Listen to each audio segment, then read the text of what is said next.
Black Star Network is here.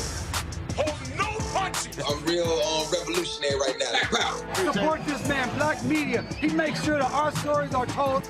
Thank you for being the voice of Black America, Roland. Stay black. I love y'all. All momentum we have now, we have to keep this going. The video looks phenomenal. See, this difference between Black Star Network and Black-owned media and something like CNN. You can't be Black-owned media and be scared. It's time to be smart. Bring your eyeballs home. You dig?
Today is Monday, November 6, 2023, coming up on Roland Martin Unfiltered, streaming live on the Black Star Network. Folks, it's Election Day. It is Election Day.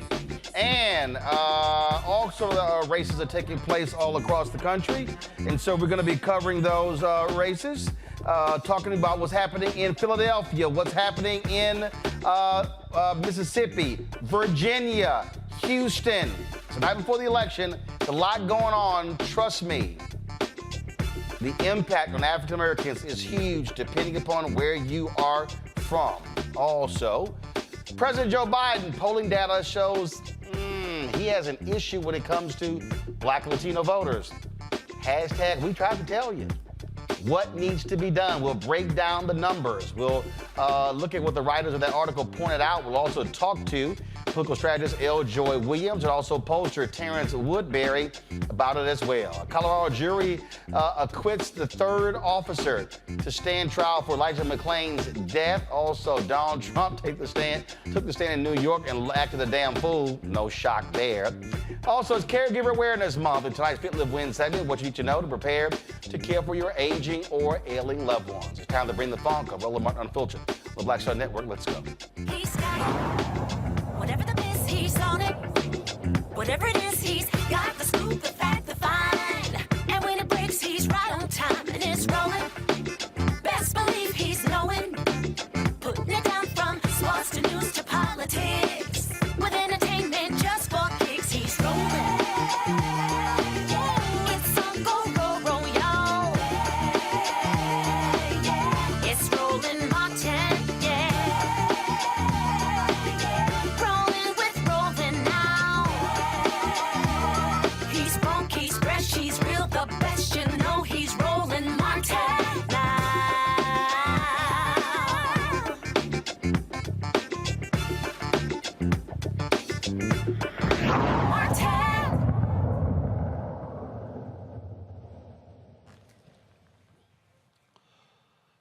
is Election Day all across the United States. Some of the races to watch: Kentucky Governor Andy Beshear, Democrat versus Black Republican Daniel Cameron. We're also looking at the tight race for governor in Mississippi between Republican Tate Reeves and Democrat Brandon Presley. Also, there are legislative races, runoffs in Louisiana, Mississippi, New Jersey, Virginia, that will elect folks to the state legislatures. Virginia is critical. If Democrats pick up 3 seats there, you will have a black Speaker of the House in Don Scott. Rhode Island and Utah are having a special congressional election. Utah Celeste Malloy and Kathleen Reedy are battling with Republican Chris Stewart's seat. He resigned in September. In Rhode Island, Gabe Amo and Gary Leonard Jr. are vying for Democrat David Cicilline's seat, who resigned in May. Local elections are also on the ballot in cities across the country.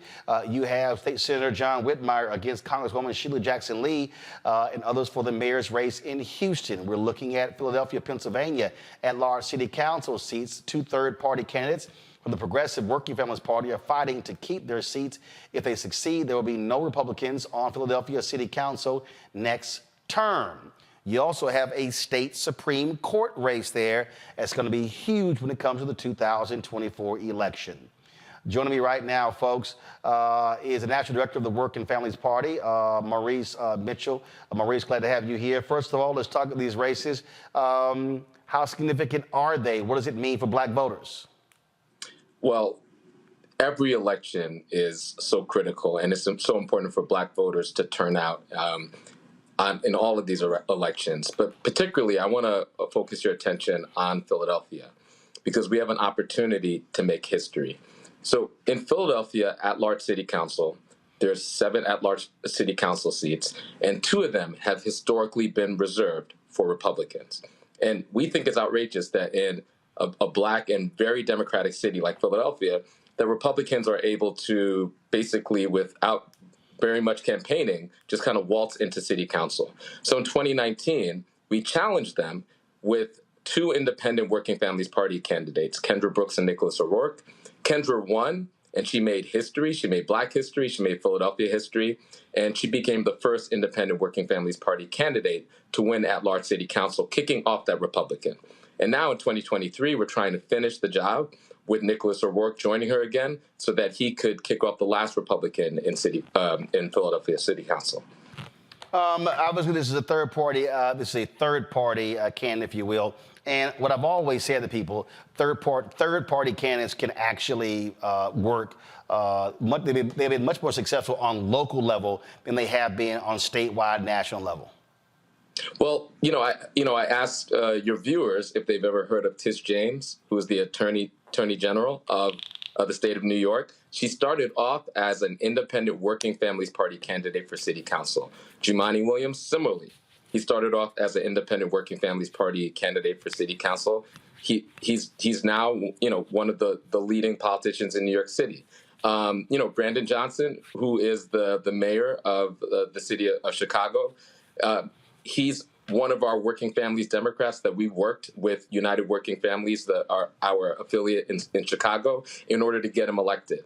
The Working Families Party is an independent third party all across this country, led by black folks. It's a multiracial coalition. And, we understand that some third party efforts have not worked. We thought very carefully about how to arrange a situation where we could run and win. And we endorsed more than 1,000 candidates up and down the ballot. And we sometimes use the Democratic Party's primary in order to recruit independent Working Families Democrats to challenge corporate Democrats. And sometimes, like in the case of Philadelphia, where they have these unique laws, we're able to run independent Working Families Party candidates to run in local office. And again, it's based upon how the laws are set up at that particular locale, but also it's also based upon ballot access. At the end of the day, that's what it comes down to. You can have people say, hey, I want to run third party. Okay, but do you have ballot access? That's what you need in order to compete. Yeah, absolutely. And so in states like New York and and Connecticut, where there's something called fusion, the Working Families Party has ballot access. And in cities like Philadelphia and some cities in Connecticut, we have these minority party set-asides. And then, like I said, all across the country, people with independent politics could engage in their primaries, and we're able to engage in that debate through the Democratic primary. We cook what we have in the kitchen, Roland. So we try to use whatever is available to us for independent voices to speak. We believe something very simple, that in a democracy, the people should govern, not corporations and the wealthy. And so we try to use whatever is available to us in order to make that happen. And we recruit everyday people. Kendra Brooks, for example, she's a mother. She's from North Philly, Nicetown, and she still lives in Nicetown. And she represents the very best of us. She's one of those people where you might say, why can't somebody like Kendra be an elected official? Well, we work to recruit her, and we work to surround her with the community in order to make that happen. And we do that in Philly and in more than 20 states around the country. All right. Well, we certainly will be seeing what happens there in Philadelphia in a number of different local and statewide races that we are paying attention to. All right. It's a pleasure to have this conversation. And we look forward to Black folks who are interested in independent politics coming down to the Working Families Party. There's a lot of opportunities to, if you're serious about independent politics, there's a lot of cynical people who suggest that the Democrats take us for granted, but then they try to suggest that somehow the Republicans are a better option. There are independent Black voices that are building viable alternatives, and we look forward to engaging anybody that's interested. All right. We certainly appreciate it. Thanks a lot. Thank you. Folks, going to go to a quick break. We come back. We're going to talk about this, but also talk about statewide races that are happening in Pennsylvania that will have an impact on next year. Who controls the county election procedure? Who controls the state Supreme Court? But also, we'll talk about Kentucky, Mississippi, so many different elections taking place across the country. We always have a decrease in voter turnout in what's called off-election years. That should not be an excuse for Black people.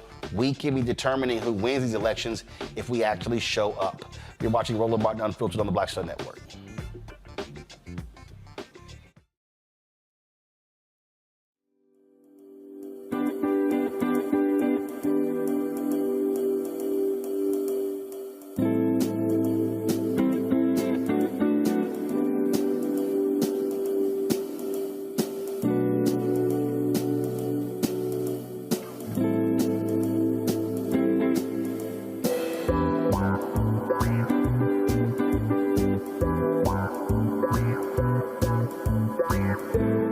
On the next Get Wealthy with me, Deborah Owens, America's Wealth Coach, are you trying to figure out how to earn more revenue in your business during these volatile times? Learn how to tap into the largest marketplace in the world through government contracting. Our next guest, Akia Hardnett, will be sharing how you can get wealthy through government contracting. We've got a young lady, government assistance to government contracts. She literally was on government assistance when she came to us, and in less than a year, she has been winning multiple government contracts, and it has changed the trajectory of her family. That's right here, only on Black Star Network. I'm Dee Barnes, and next on The Frequency, we talk to award-winning screenwriter and director Chanel Dupree about her film, You Think You've Grown, the adultification of young Black girls. This is a conversation that all women can relate to. This woman was like, oh my God, you know, I went through this when I was a kid. She wore something, it was a maxi dress, but the way it fit on her body, this female teacher thought that she looked too grown and spun her around in front of a male teacher and said, do you think she looks grown, right?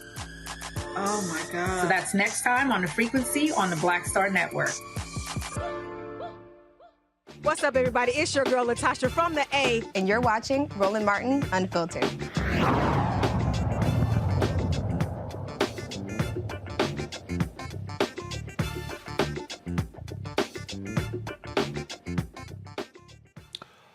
All right, folks, so we talk about those races in Philadelphia local, but also what's happening statewide is also critically important. Go to my iPad here.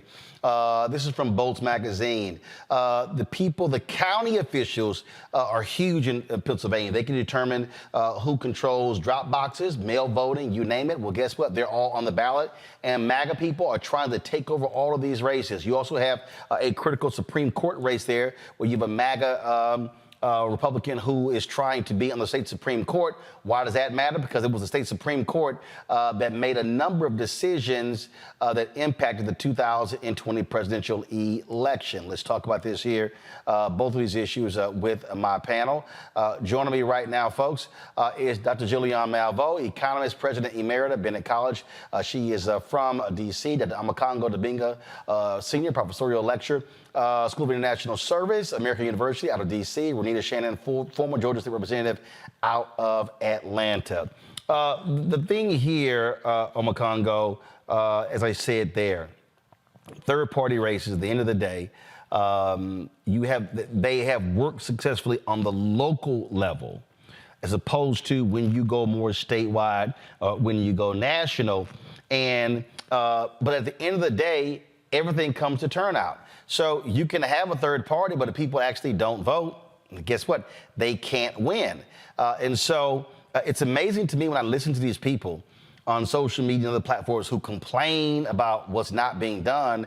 And I'm going, guess what? The folks who are winning, they ain't complaining, they're voting.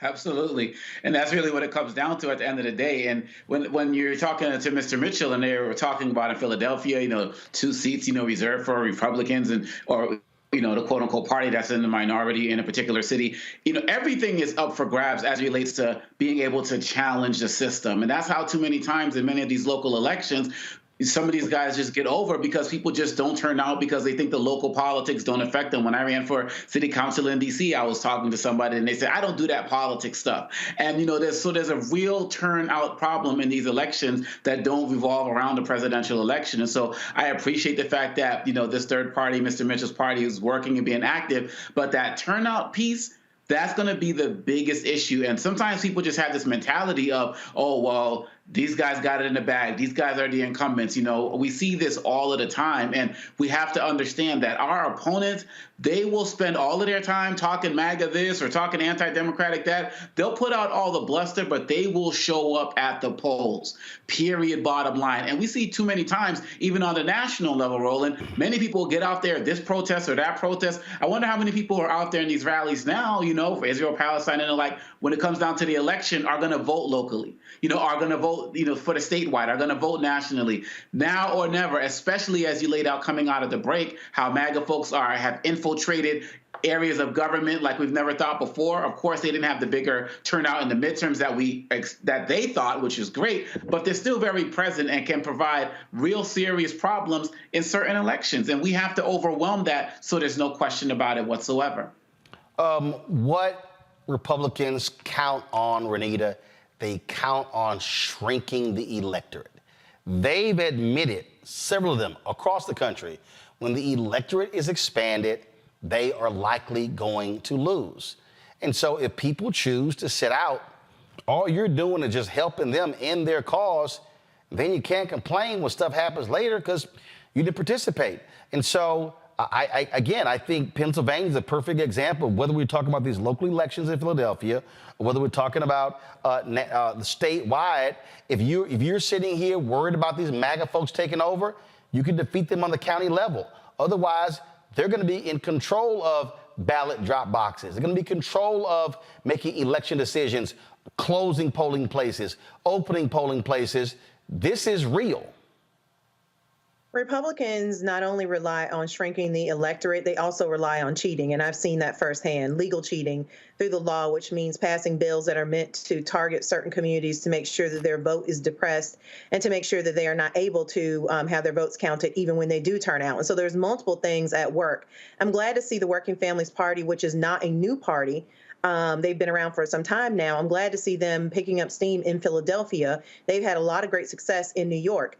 What most people probably don't know is that I'm not aware of any states in the nation where a third party candidate cannot enter a race. It's just a question of how high the hurdle is for a third party candidate to enter. The main thing with these third party candidates is just that you have to do so much education around what that third party stands for and what that candidate stands for, because people are used to voting for either a Democrat or Republican as a part of the two-party system. But things are changing, and we have even seen at some of the higher level elections where you've had write-in candidates actually come in and win elections. So nothing is impossible, but it all comes down to turnout and education of the candidates that are on the ballot. And so I love Working Families Party. They have supported me every time that I've run for office. They are the one party that I know that I can count on that will say something when many others will decide that an issue is too controversial to speak about. I can always count on Working Families Party to speak up and speak out. Here's a perfect example, Julian. Go to my iPad. It says, as one of the two Democrats on the 3-member county commission, this person here, Bob Harvey, was responsible for the county's voting procedures, and he wanted people to vote safely during the pandemic. With his support, Bucks County installed ballot drop boxes and notified roughly 1,600 voters that they had made a clerical mistake on their mail ballot, such as forgetting to date their envelopes, giving them the opportunity to correct it, a common procedure known as ballot curing. Quote, the Republican Party and the Trump campaign wanted things done a certain way. We didn't do things the way they wanted to, so they sued us. Clearly, we followed the law because we won all these suits. Recalls Harvey, who is running for re-election in 2 weeks. The race will determine what party controls Bucks County's commission during the next presidential election. Now, somebody would say, that's not a city council member. That's not a state rep. That's not a state senator. Why does that even matter? Well, guess what? Whoever controls that election board, they can say, nope, you don't get to notify people of their ballots being messed up. That's 1,600 votes. We saw that in Texas, where they passed laws saying state officials couldn't do certain things. And there were thousands and thousands of ballots, many of them African-American, that could not be fixed. This is what happens. Republicans will say, oh, sorry, they should have read it. And so people may say that, yeah, that little small county, that board, that commission is just as critical than any other official because they can determine who gets counted and who doesn't. Absolutely, Roland. And the thing about this that's intriguing, I won't say intriguing, but it's troubling to see the ways that the Republicans have attempted to block ballot access. As you know, I'm doing all this research on lynching, which is kind of cumbersome, but the so-called last lynchings in 1946 occurred after, in Georgia, Talmadge ran for governor, and they basically took guns, et cetera, to take Black people away from the polls. Well, they don't use guns anymore. What they do is all this finagling about who gets access and how. And so every election is critical. I mean, I really pray, just pray, that our people understand that. I was walking down the street on Saturday, ran into a bunch of young people who had come from the Palestinian March, and we started chatting. And two of these young women said to me, we will never vote for Biden. I said, so who are you going to vote for? And what they said was they weren't going to vote at all. I find that frightening, especially given, the New York Times poll that talks about young people being disengaged, especially young people of color being disengaged. And what we know is every single election is extraordinarily important. And when we look at what's happening, as you said, in Pennsylvania, but all over the country, these smaller elections are ones that people choose to ignore, but they really lead up to the larger elections. If Bucks County does not elect the right people, that will affect what happens in Pennsylvania, because it's one county that had 1,600 votes. But what does that mean to the next county and the next county and the next? We really are in a crisis situation, and people need to understand it. And what we really need to understand is that every election counts, whether it's for dog catcher or for president. Every election counts. Well, when we come back, folks, we're going to talk about polling data. Now, granted, it's a year out, but there are things you can take from it. Now, what we saw in the polling data ain't new to us here. We've been trying to tell folks this for quite some time. So what is needed? What is needed to be done to reach voters? I dare say what should be happening is a massive education program by the Biden-Harris administration, by the Democratic Party, by all of these PACs, because it's a lot of stuff, folk, when you tell them what was done, they go, damn, I didn't know. We'll talk to political strategist Joy Williams, as well as pollster Terrance Woodbury about that very issue when we come back right here on Roland Martin Unfiltered on the Black Star Network. Folks, don't forget your support is critically important for us doing what we are doing. And so when we talk about the issues that we cover, nobody else is doing this. There is no, let me repeat, there is no black-owned media outlet that is doing daily news the way we are doing it. You've got 5 hours of original content every single day on the Black Star Network. And you've heard me say it.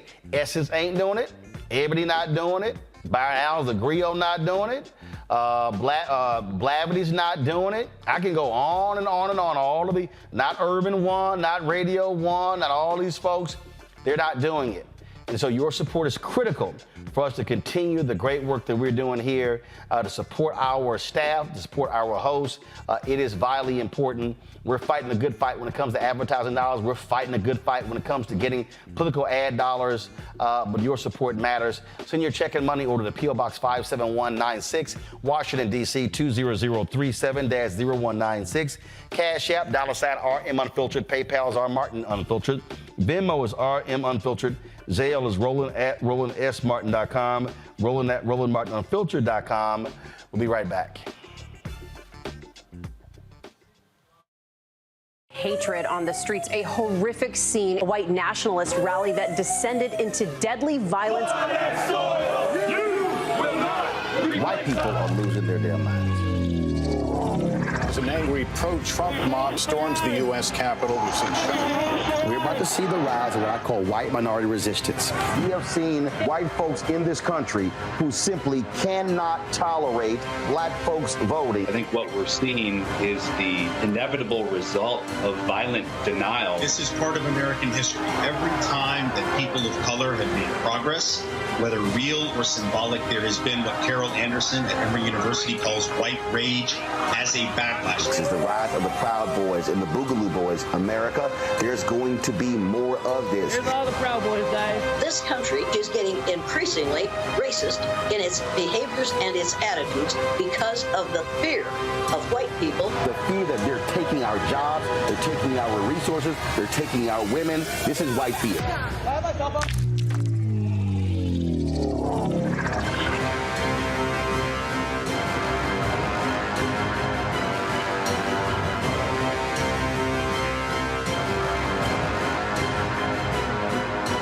Hi, I'm Dr. Jackie Hood Martin, and I have a question for you. Ever feel as if your life is teetering and the weight and pressure of the world is consistently on your shoulders? Well, let me tell you, living a balanced life isn't easy. Join me each Tuesday on Black Star Network for A Balanced Life with Dr. Jackie.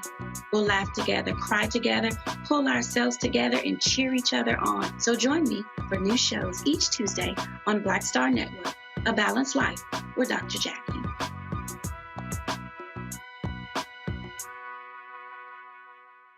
Hi, I'm Jo Marie Payton, voice of Sugar Mama on Disney's Louder and Prouder Disney Plus, and I'm with Roland Martin on Unfiltered.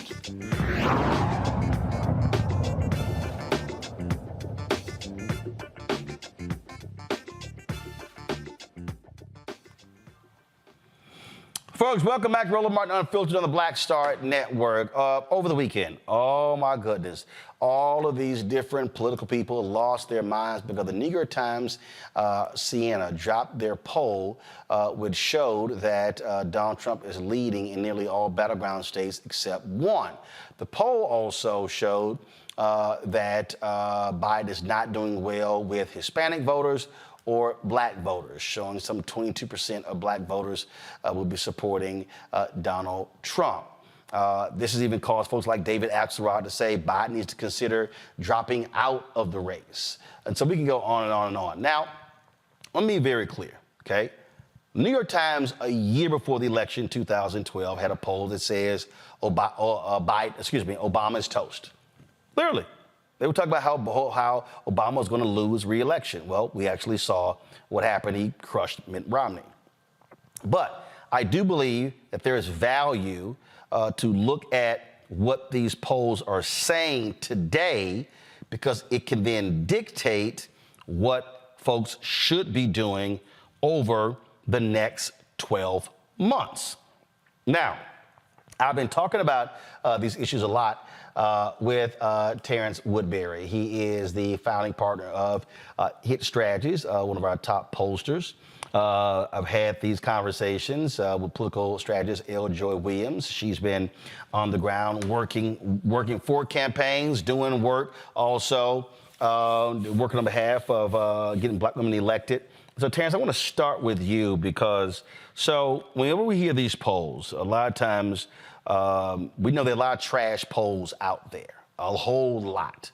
And so, what is your assessment of the efficacy or the legitimacy of this poll? Is it a solid poll? Absolutely. Look, New York Times Siena poll is a gold standard. They're one of the data outlets that I trust the most. That said, Roland, I think that the way that you presented this is exactly right. This poll does not tell us who's going to win the race.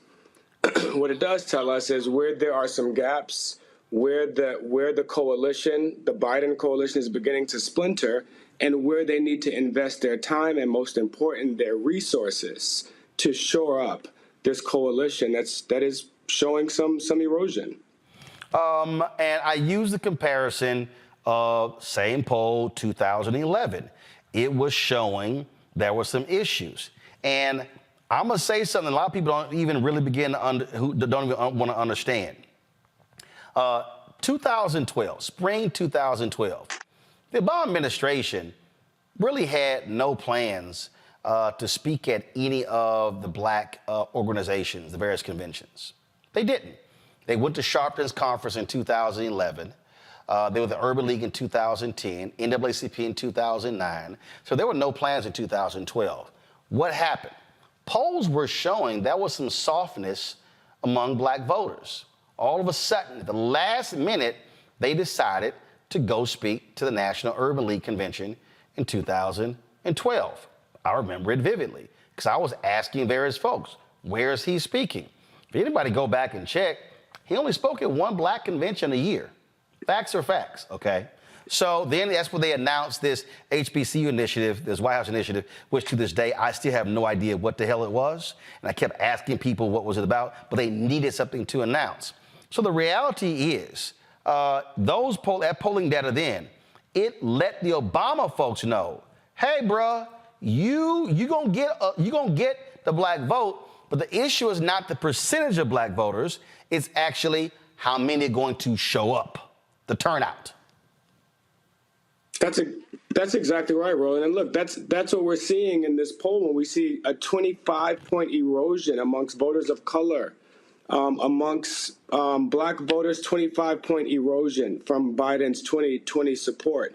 Amongst Latino voters, 24-point erosion. Amongst young voters, a 20-point erosion. That is the foundation of the base. And look, I want to be clear. This is not crises level. These aren't crises level numbers because of where we are in the cycle. But it does show you that we have a lot of work to do, because one thing we know is that this is Donald Trump's strategy. Donald Trump isn't trying to get to 50 plus one. He's not trying to reach to the middle and expand his coalition and persuade new voters. Donald Trump is trying to win the same way he won in 2016. He has a floor and he has a ceiling, and it's right around 46 or 47%. Well, guess what? That was enough. 46% was enough for him to win. And the only way that's possible is by making his opponent less popular than he is. He was successful at that with Hillary Clinton because of some of the baggage that she brought to that cycle. And he was not able to do that with Joe Biden. Even the folks that didn't vote for Joe Biden in 2020, they didn't not like him. Well, now what we're seeing here is that amongst some of this coalition, they are registering discontent. They're registering frustration. When we look at what happens in the generic race in the same poll, we see a lot of these voters come home. We see that margin that he had amongst young voters expand again. But right now, this is a red flag to the campaign to Put your money where your mouth is. Invest in the communities. Dance with the one that brought you to the dance, you know? And that's what folks are asking. And frankly, Roland, I do think a lot of what we're seeing in this poll is a lot of this is a reaction to the conflict that is dominating a lot of our news cycle. And one thing we know is that young voters and voters of color, those closest to the pain, they aren't too partial towards foreign investments of billions of dollars in countries on the other side of the world while their communities don't have what they need. And I think that's a lot of what we're seeing here is a warning sign to the White House, a warning sign to the Biden campaign. Don't take us for granted. Put your money where your mouth is. And before you make deeper foreign investments, explain the investments that you've already made domestically. So let's also unpack this. When you and I talked before the election in 2022, you laid out information that you discovered in all of these different focus groups, especially with black men, but you had black men and black women. And what really jumped out at me then was that the concept of when you don't know, you don't know. And how your focus groups shifted when voters were actually told. 'Cause people said, ain't nothing been done. And That's then right. y'all went this. Then folks went, oh, damn. That's right. We didn't know That's that. right. And you literally had a shift in the poll in your focus groups, correct? That's exactly right, Roland. Look, the last time we polled over the summer, 76% of black voters said that their lives had not improved since Joe Biden became president. 76%. If that number is still, if that number holds, I'm sorry. No, don't worry about it. Keep talking. Just keep talking. Yeah, okay, you can still hear me. Okay, so if we that got number you. holds, if 76% of black folks in November of 2024 say that their lives haven't improved, we have a problem. And so what we found is, you know, when you look at the issues that black folks prioritize the most, economy and gun control, affordable housing, student loan forgiveness, Joe Biden has made tremendous progress. I tell folks all the time, this is the student loan president and the criminal justice reform president and the climate change president. And the jobs president, because he has done more on each of those issues than all of his predecessors. You talk about criminal justice reform. I mean, appointing more black women to the bench, including the first black woman to the Supreme Court, more pattern and practice investigations than the last 4 presidents combined. He is getting it done. Unfortunately, this is where I think we have a messaging problem and not a governing problem. He's going to have to be the explainer in chief. He's going to have to explain the progress that's been made and tell people how they can access it. How can you go get $35 insulin in your community? How can you go get some of the millions of jobs that have been created by this infrastructure bill? They don't want to just be told how much politicians in Washington have gotten done. Right. They want to be told how it makes their lives better. I also think that you have to also explain to people who have no clue in terms of really what politics is all about. In fact, I'll give a perfect example. Twitter is all abuzz today because the Republican National Committee, what they did is they took a particular comment made by Congresswoman Jasmine Crockett, and they have been pushing it on social media, and a whole bunch of black folks who don't know better jumped on it and reposted it, not even having the full context of what Jasmine laid out. And so it achieved their purpose. I want to play this, and then I want to come back to you with what your research shows. So here's what Jasmine Crockett said yesterday on CNN, Congresswoman Jasmine Crockett of Texas. Here's the deal. Perception is reality. And so when you look at the data that was provided in this poll, it talks about how people feel. And when people decide whether they're going to the poll or whether they're not going to the poll, it's all about how you feel in that moment. And so while the facts may not align with their feelings are dictating their reality. Their reality is that they said that they feel better or they felt better when Trump was in office. But we've been trying to push back. We've got some very popular African-American artists that are out here saying things like, oh, I got checks when Trump was in office. I want those checks again, not understanding that that really came from Congress. So we've got a couple of things, the perception issue, and then we also have an issue as it relates to civics in this country and people not understanding exactly how any of this works. Here's the deal. There were some people who were going, Jasmine, and the RNC tried to say that Jasmine Crockett was trying to call black people dumb. No. What she was saying is what I've said on this show for a very long time. Donald Trump did not hand out stimulus checks. It was a democratically controlled Congress that passed the bills. Then it went to the Senate, then it went to the president's signature, and then they went out. And so we can go on. But here's the other thing. There was more stimulus provided by Biden-Harris than Trump. Y'all, COVID hit February, March 2020. You had all that year. Trump's out by January. And so when people are talking about these checks, do folks forget the checks that happened when Biden was president? The American Rescue Plan, the checks that also allowed HBCUs to write off infrastructure loans. I can go on and on and on. But here's the other deal, Terrance, that's real basic. Black people, those checks ain't happening again. That was a once-in-a-lifetime moment. The PPP loans, all that stuff that was going out, that ain't happening again. So this notion that Trump is going to come in and just start handing out checks, no, you're not. No, that's exactly right, Roland. We hear this in focus groups. When I ask folks in focus groups, was your life better under Donald Trump or under Joe Biden? I used to be surprised when black folks told me that their life was better under Donald Trump. Even black folks that didn't want to vote for him were pointing to some of the economic advancement that they felt like they made. Well, but also, stay right there. But for those black people, let's also remind people, 2007, 2008, massive housing crisis.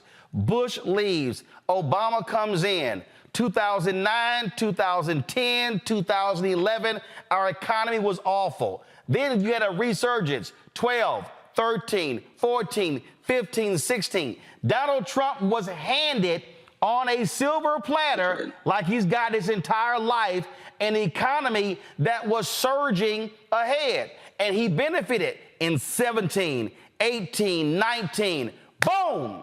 COVID hits in 20.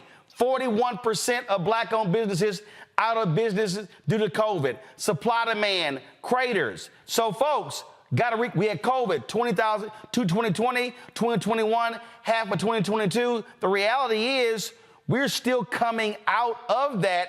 And so to act as if COVID didn't exist, you had to come out of that. And the economy, it's clear from a job standpoint. Again, this is not, oh, man, you back and Biden. No, it's a factual standpoint. But the reality is inflation, grocery prices, gas prices, all of those things that was led by corporate greed, that's hitting the pocketbooks. And a lot of those COVID benefits are now disappearing, including the child care credits. That's right. Listen, the child tax credit was amongst the most popular policies that the Biden administration put forward, and it is one that black folks overwhelmingly want to see continued. But look, you're spot on, Roland. What people are feeling, and what Congresswoman Crockett, a very good friend, and who I think is a very important voice and messenger for folks that just don't hear from the White House, or they don't resonate with the voices that are coming from the White House. They need to hear from folks like Jasmine Crockett, and we need to give her a bigger microphone to reach more of these young voters that don't see themselves reflected in the party.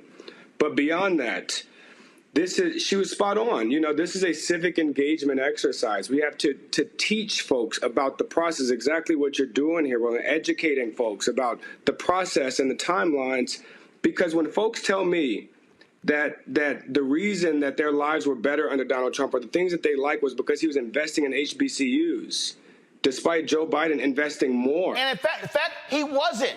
Donald Trump's budget zeroed the money out for HBCUs. It was Congresswoman Alma Adams. That program Trump's keep taking credit for, it was Congresswoman Alma Adams who put it back in, who fought for it in the House. And when Senator Lamar Alexander held it up in the Senate, that's when Trump, looking for a win, was like, hey, Lamar, back off that hole. Then it got passed. Trump didn't know a damn thing about that program that was started under Bush, continued under Obama, expired. That's a fact. Go ahead. But look, I bet you this is something that every one of your viewers will remember. If they don't know where the bill came from, if they don't know how much Trump gave to HBCUs, I bet you one thing they remember is a picture of 50 black HBCU presidents in the Oval Office with Kellyanne Conway with her feet up in on the couch, taking the picture. I mean, that is the moment that burned into people's heads that make them say, oh, Donald Trump was giving so much money to HBCUs, when in fact Joe Biden has given twice as much. But there was no Rose Garden moment. There was no Oval Office moment, the photo op of the HBCU presidents. That's what we're missing here. It's the showmanship. It's the theater of the progress that's being made. And we got to take this show on the road now. We're not going to be able to do it from the Oval Office. And that's why I was glad to see the vice president on that HBCU tour for the last few weeks. Great point. Hold tight 1 second. I know El Joy is ready to hop in because that's exactly why I want to talk to her about, because I have been saying this repeatedly. Democrats, this is very simple. You have to be engaging in a mass mobilization, mass education process, and you can't do it with TV ads. You can't do it at the last second come August and September and October. No, it should be starting January 1. We'll break it down when we come right back. Folks, hold tight 1 second. You're watching Roland Martin Unfiltered on the Black Star Network.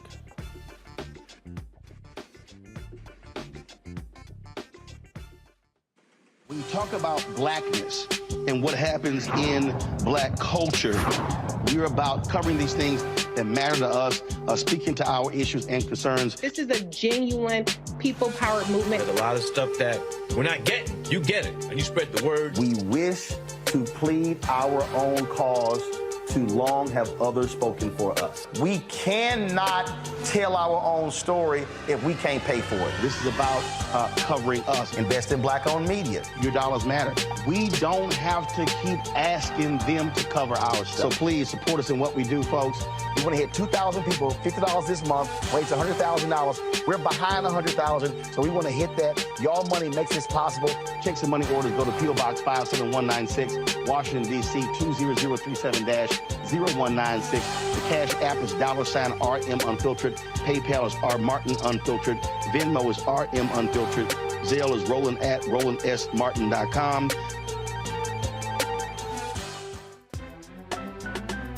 I'm Faraji Muhammad, live from LA. And this is The Culture. The Culture is a two-way conversation. You and me. We talk about the stories, politics, the good, the bad, and the downright ugly. So join our community every day at 3 p.m. Eastern and let your voice be heard. Hey, we're all in this together. So let's talk about it and see what kind of trouble we can get into. It's The Culture, weekdays at 3, only on the Black Star Network.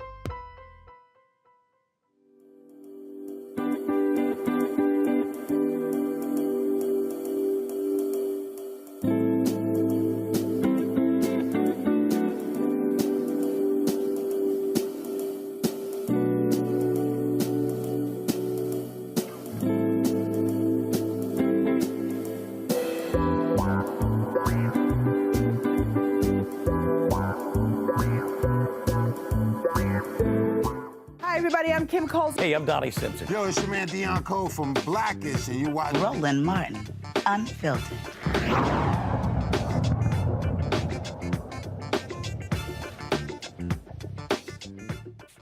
I want to start with L. Joy Williams. L. Joy, you and I have had this conversation numerous times, and I love watching these other shows where they dance around it. Let's just be perfectly clear, because we can say this here, because, hell, I own it.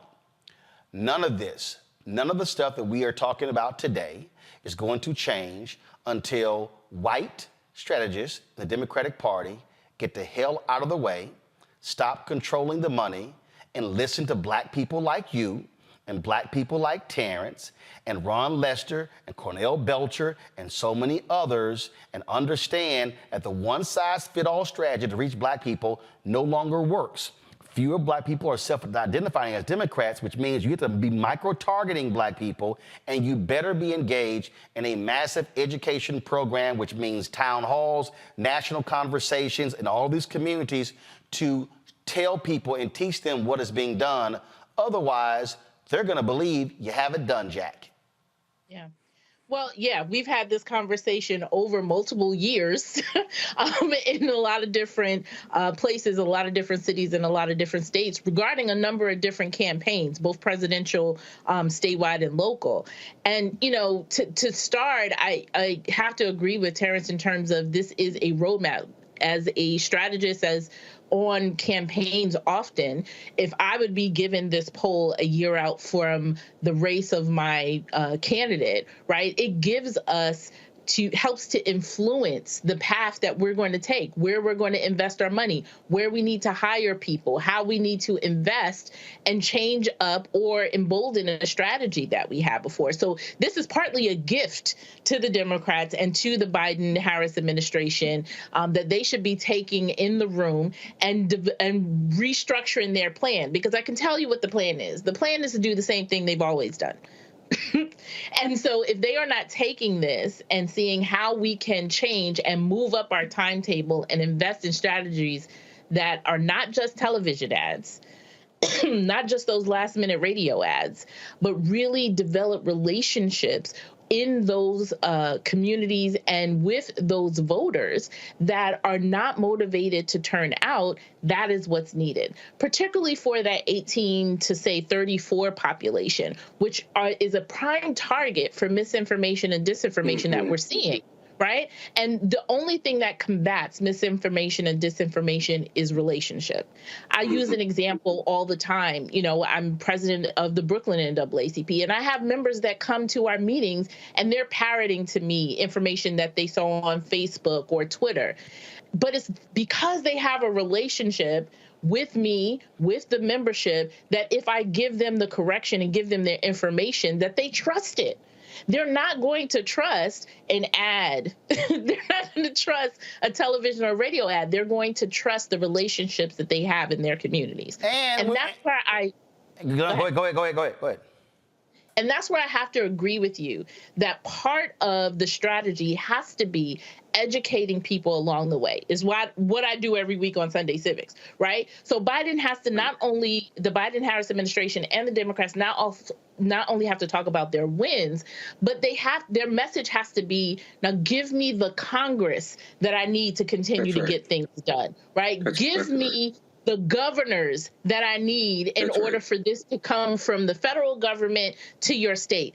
Give me the state legislatures across the country that will take that money from the federal government, from the state government, and bring it down to your communities, right? There has to be that education, that civics education along the way. Because if you put yourself in a corner, if you just say, elect me, now people are just looking to you to fix it all, when that's not how it's done, right? So you have to educate along the way and say, I'm able to do this much on student loan, and I've done a lot, but I can't do more unless I have the Congress to back me up, because when it gets to court, it's going to get struck down, right? I need, in order for me to address this climate change, and I've done a hell of a lot, but in order to make it permanent, in order to make sure that we don't regress back, I need the Congress to do it, right? And so that is what the administration has to do. That's what the Democrats have to do. And it has to be across the board, not only on the national level, but we have to break up some of these state parties to do the same thing. Perfect example. When Biden was he gave a speech last year, I believe, at North Carolina A&T. And he stood up there. He talked about, this is what we provided, HBCU funding, more than $7 billion. And so I got a call from a Democratic operative, and the person said, "Hey, what do you think about the speech?" I was like, it was all right. They're like, "Wow, all right." I said, "Let me explain to you how things work with black people. If you stand in front of black people, and I think this applies to anybody, and you say, well, we've provided $7 billion to HBCUs. No, that ain't what you say. What you say is, A&T, I'm glad to be here. I want y'all to understand that your university received, let me pull this up. I want to pull up. Oh yeah, I had the list too. I want to pull up this here. See, to me, this is how Roland would do it. This is just Ro, okay? Roland would stand up and say, I just want y'all to know that your university, North Carolina A&T, this is the amount of money you got. No, don't go to my iPad yet. I'll tell you when to go.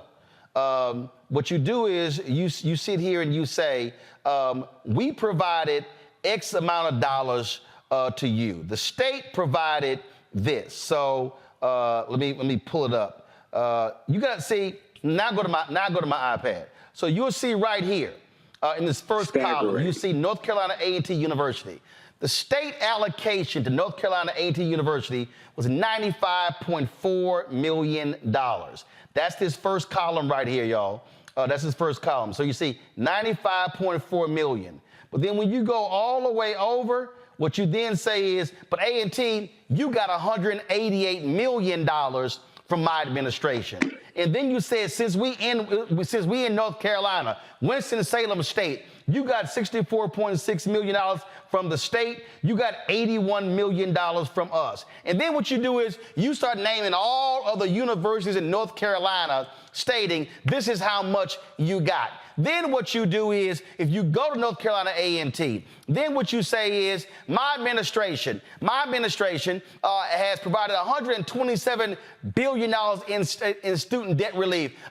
Cassandra, stand up. Kim, stand up. James, stand up. The students that are standing up collectively had more than $150,000 forgiven for student loans. That's what you do. You got to make this thing plain. That's not what they do. And I sit there and I'm like, and again, I know Trump was lying, but when he says, I saved HBCUs, I provided full funding to HBCUs, and all these Negroes ran with it. I'm like, y'all, he lying. But you have to literally make it plain what you did, and then you can say, and at Meharry, they provided $1,500 for students. At Bethune-Cookman, HBCUs actually gave money to students who were going back home. You got to say that, Joy. Well, you not only have to say that, because I would take it further if I was on staff. I would take it further and say that new building, that's what I'm saying. That's right. Because of my money. Right? Like, wait a minute. I use the example that's seen from my man Flipper from Jungle Fever when he was quitting, when he was like, mine. He was pointing out all the architectural drawings that were his. He was like, yeah, that's mine. That's exactly what you do. You say, we made this building possible. We made this construction project possible. Oh, you see that building, A&T? It had $50 million of debt on it. We forgave that debt. That's how you gotta talk. And to that point, like talking about the successes, you have to personalize it, right? It can't just be the talking points that you send to the Democratic talkers and to, the memos they send out to us, Roland, right? Like, no, it has to be personalized. And so your information about student loans, I need to have track down some of those students and do those ads in their voices and talking about what we're able to do. And then if you give me the Congress I need, then we can do more and what that will result in our communities. Again, it has to be stating what your success is, so stating the record. 2, giving an example and making it personal, right? Identifying actual people, physical things, things in the community or even in their state. And then the third thing saying, and if you invest and if you do this, not just vote for me, right? But if you do this, if you give me the Congress, right? If you give me this, and not asking for the vote in that way, then we can do more, and we can do more together, right? And that's what's missing. We do this civics and the education on voting in this disjointed way when the federal, state, and local governments have to work in tandem in order for people to see real change in their community. That disenchantment that is reflected in polls, in the focus group that Terrance talks about. Again, when you give information, it changes in that way. Bingo. And the reason why is because people aren't given the information in a way that resonates with them. The second part of that also is people need to see that my investment of time, my investment of voting, my everything that you're telling me that this is the most important election of my lifetime, I need to see that there's going to be some real transactional change in my community. And there are examples of that, but you have to start early. You can't do it in August. You can't do it in October, certainly. It has to start now. And that point you made, Roland, about breaking that institutional barrier, right? We just don't elect people to break institutional barriers in terms of policy. It also has to be in terms of who is making the decisions. It makes no sense if you have people that look like you or that come from your community in the position of power, if there is still an institutional barrier of the same white consultants that are saying the same thing that is making us lose or not letting us win as much as we can, right? And so that institutional barrier has to also be broken. And it can't just be token contracts, right? You're the media buyer or you're this, after we've already hired the people that are making the major decisions. You have to bring people to the table to challenge what has been done and what has not been working. The fact that the Democrats at all have not been trying to chip away at that large, close to 80 million Americans who are not voting, and either they're not registered or they're just not showing up, that's a problem. I'll tell you this here, Terrance, real quick before I want to read this comment here, but Reverend William Barber has been trying to get the White House a meeting with Biden with poor, affected people. So the White House keeps trying to invite Reverend Barber. He goes, no, I don't need a meeting. He said, when we meet with the Poor People's Campaign, we have affected people at the table. They still playing around. That's what you should be doing because they're out there on the ground trying to make it happen. But Terrance, here's a perfect example. This woman named Miss Mays on YouTube goes, this means nothing. My state receives millions for schools and it's not put into the community. Okay, Miss Mays, what's your state? If you're likely a red state, guess what? That means that the money is going from the federal government to the Republican-controlled legislature or the governor, and then they're dictating it. I am born and raised in Houston, Texas. When it came to the hurricane relief money, Governor Greg Abbott refused to send $1 billion to Harris County for hurricane relief. $1 billion. Why? Because it's blue. He wanted to penalize them. What did they do in the last legislature? They actually changed a law that impacted one of Texas' 254 counties, saying if we find any irregularities, we can call for a new election. There are 254 counties in Texas. It only applied to one, Harris County. Oh, the most diverse county in the state, the one that has the most black people. And the other thing, Terrance, for the people who are saying, well, these HBCUs getting this money, it didn't impact me, guess what? Every HBCU has an impact on this DMA, the community around it. If those schools didn't get that money, guess what? Restaurants would have actually failed. Dry cleaners, transportation, all of these businesses, people who even work for the institution would have been all wiped out. So don't think for a second that $7 billion had no impact on black people, Terrance.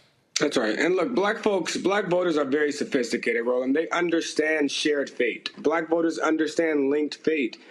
And I've seen it in focus groups where you start exposing people to the progress that's been made. They're not just looking to make sure that they were able to access this progress. They're looking to see who was able to access it. And this is where, the ad machine that goes on TV in the last 90 days, in the last 30 days, and just rattles off a list of accomplishments in Washington will, in fact, harden the cynicism that voters feel. Because, look, when you're a cynical voter that doesn't believe systems work for you, it's like a young man told me in focus groups in Philadelphia, his hood didn't get any better under Obama. It didn't get any worse under Trump. And so what does Biden got to do with him? For a voter like that is expressing that level of frustration and cynicism, voters that close to the pain, when we come back and just show them that we spent $1 billion on infrastructure and $10 billion on climate and $12 billion on, and they weren't able to access any of it, it in fact hardens the cynicism. But when you say the billions on infrastructure, you have to say that school, that bridge, that building in your city. Oh, I didn't realize that bridge that I cross every day was raggedy as hell, and it got repaired because of that money. You can't keep talking in these broad deals. And I'm gonna go real guerrilla.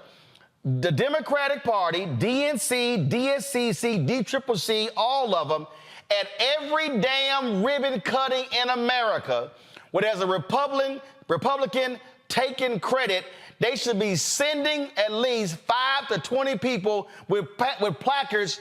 Thank Joe and Kamala. They did this. That's right. That's what you do. In fact, Joe, I'm sorry, Roland, I'll go even further. They need to be thanking the voters that flipped those states. And in Georgia, I work with New Georgia Project in Georgia, one of the most effective grassroots organizations in the country. And we did a thank you Georgia campaign to Georgia voters that thanked them for child tax credits in Nevada and thanked them for child tax credits in Arizona and thanked them because they sent those 2 senators on January 5th of 2022 to Congress. We were able to get this progress. And to Joy's point, this is how you change the messenger. Just in case we're not able to make Joe Biden the most popular politician amongst black voters, well, this is where we moved. We shift the hero. Joe Biden doesn't have to be the hero of the story.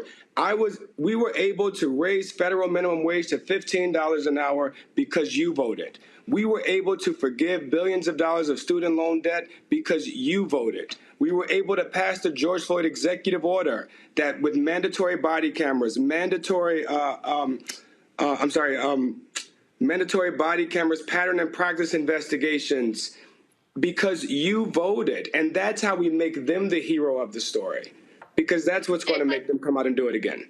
Joy, go ahead. Roland, if I can just add really quick to Terrance's point, because there's an example of that working. Higher Heights, this was during the midterm, during Obama's election. We did a project in Georgia and Ohio, engaging black women who had never voted in other elections besides voting for in the first Obama election. And we didn't advocate for any candidate. All we said is we were talking about black women's vote power and that they had the power to vote, to change this, and this is the result of their voting power. We were able to increase turnout by that population that would normally, be just the every 4-year election voters. We were able to transform them to vote in regular off-year elections, just talking about their vote power and what that would result in. One, to see the increase, right? Just talking about giving people information and talking about their vote power enabled them to continue to become prime voters for years to come, right? So, Terrance, there's evidence that works when we do that. Second part, Roland, which I'm sure you are not surprised by. No one has ever asked us how we did it. No one from the National Party, no one from any other state party asked us how we did that, and how we can invest or scale up that project to do it in more states or to do it nationally. Oh, listen, I have no problem. Delegate Don Scott hit me up and he said, hey, man, can you do in Virginia what you did for Warnock in Georgia? I said, what do you mean? He said, we would love for you. He said, we would love to advertise on your network and for you to bring your show on the ground to 5 cities. I was like, yeah, we can do that if you advertise. Because guess what? There's a cost to it. I mean, that's what you do. Guess what? When Sean Hannity is doing these town halls across the country, you know why that's happening? Because all of them Republicans, they are dumping billions into Fox News. That's why they doing it. And so the reality is this here, and I'm going to say it, and I'm being real specific. The fundamental problem, you got white Democratic consultants who do not want to release the funds, and they want to play this game of sending out celebrity influencer money. They don't want to use the advertising money because they get paid by the TV buys. They don't want to put money on the ground to grassroots. I said to Melody Campbell, they had when they met earlier this year in Atlanta, I said that all of these progressive groups out here, the target, I said, Melody, y'all should be telling them $500 million for on-the-ground efforts targeting black people. That's the number, $500 million. And I said, black-owned media, in 2020, the Biden campaign released this thing, $281 million ad buy, historic funding of $6 million going to black media, when in fact, most of that money went to white-owned, black-targeted media. It went to Complex. It went to iHeartRadio. It went to other platforms that were not black-owned. And I'm telling you right now, Fat Joe said that yesterday's price ain't today's price. And so I will say to the Biden folks, y'all better be looking at spending upwards of $50 to $100 million with black-owned media this year, because guess what? If you don't have people educating and taking the time, it ain't gonna happen, and that's not happening on MSNBC and CNN and these other particular platforms. They are now engaged in a war for the hearts and minds, and what they are doing ain't working. They had better be listening to black people who are on the ground, who touch the ground, who can go into communities. Otherwise, they're going to get their asses handed to them, and that crazy fool is going to be back in, and we already know the evil that he is going to unleash on America. Final comment, Joy and Terrance, and after the break, I'm going to go to my panel. Joy, go ahead, you first. All I want to say is invest the money and invest the time. You have to build the relationships, and you have to do it now. It's called return on investment. Go right ahead, Terrance. Look, information is persuasion. We are talking about the new swing electorate. You know, these are the swingiest voters in the electorate. They don't need to just be mobilized. They need to be persuaded. That's going to take time. We don't do that in the last minute. And the more we empower them, the more we inform them, the more we move them towards being super voters and not just folks that vote sometime. All right. Terrance Woodbury, Eldridge Williams, I certainly appreciate it. Thanks a lot. Thanks for having me, Roland. Before I go to break real quick, somebody named One and Only on YouTube, Democrats funding this station, no doubt. Yo dumb ass lying. You lying. Yo dumb ass lying. So there we go with that. And then let's see. Brother King Lee says, Brother Roland, it is a new day. Many folks are fed up with politics. Guess who's not? MAGA. Guess who's not? White evangelicals. So we go to break. I'm going to come back with my panel. But I need all y'all to understand who talking about, man, black people fed up with politics. Guess what? Republicans, do you know why they really, really want Trump to win? Because Alito and Clarence going to retire. And they going to appoint some 45, 49-year-old young white conservative to lock in their 63 majority. Oh, yeah. Trust me. See, they complain about Biden's age. Alito and Thomas in their 70s. They want to guarantee they have those seats for the next 30 to 40 to 50 years. So for all y'all people talking about we fed up with politics, it's a whole bunch of folk that don't look like us are sitting here going, yes, we want y'all to be fed up. Because what did Donald Trump say in 2020? He says, black people, thank you for staying at home. The man was so arrogant, he literally thanked black people for not voting. Yeah, F around and find out if you want to. We'll be right back on Roland Martin Unfiltered on the Black Star Network. On the next Get Wealthy with me, Deborah Owens, America's Wealth Coach, inflation is on the rise. Interest rates are high. Can you still thrive during these uncertain times? On the next Get Wealthy, you're gonna meet a woman who's done just that, living proof of what you need to do to flourish during these uncertain times. These are times where you take advantage of what's going on. This is how people get rich or richer. That's right here on Get Wealthy, only on Black Star Network. Next on the Black Table with me, Greg Carr, we welcome the Black Star Network's very own Roland Martin, who joins us to talk about his new book, White Fear, how the browning of America is making white folks lose their minds. The book explains so much about what we're going through in this country right now, and how, as white people head toward becoming a racial minority, it's going to get, well, let's just say, even more interesting. We are going to see more violence. We're going to see more vitriol, because as each day passes, it is a nail in that coffin. The one and only Roland Martin on the next Black Table, right here on the Black Star Network. Hi, I'm Dr. Jackie Hood Martin, and I have a question for you. Ever feel as if your life is teetering and the weight and pressure of the world is consistently on your shoulders? Well, let me tell you, living a balanced life isn't easy. Join me each Tuesday on Black Star Network for a Balanced Life with Dr. Jackie. We'll laugh together, cry together, pull ourselves together, and cheer each other on. So join me for new shows each Tuesday on Black Star Network, A Balanced Life with Dr. Jackie.